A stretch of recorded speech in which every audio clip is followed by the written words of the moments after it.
حضرت عایشه مادرمان گفت از برای پیغمبر گفتم شب خیستم ساعت 2 شب بود، حبیب خدا بالای جای نماز. گفتم از برای پیغمبر،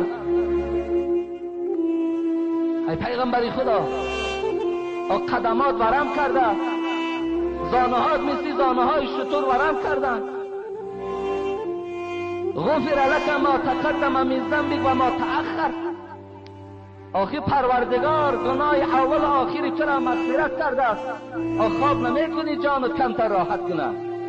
حبیب خدا چی گفتن؟ در جواب پیغمبری خدا گفتن افلا اکون عبدا شکورا. ای عایشه، تو محبوب ترین زن من هستی، پدر تو محبوب ترین مرد به سوی من است، لیکن این خیستن من، این عبادت من نشانه او است که آیا به سوی پروردگار افلا اکون عبدا شکورا، آیا به سوی پروردگار از جمله بنده های شکرگزار نباشم؟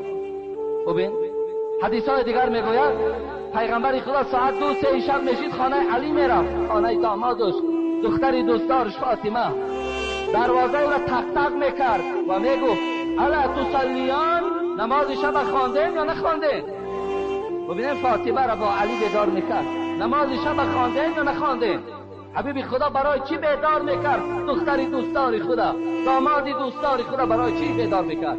به خاطر میدانست که در نماز شب چی راحت است، در نماز شب چی اجر هست برای بندگان نیکبختی است. پروردگار بعد آسمان دنیا می آمده است، رحمتی او می گفته است کجاست بندگانی که از من چی خواهشی که دارند اجرا کنم، چی مشکلات دارند مشکلات چون دور کنم. پروردگار از بندگانش می پرسیده.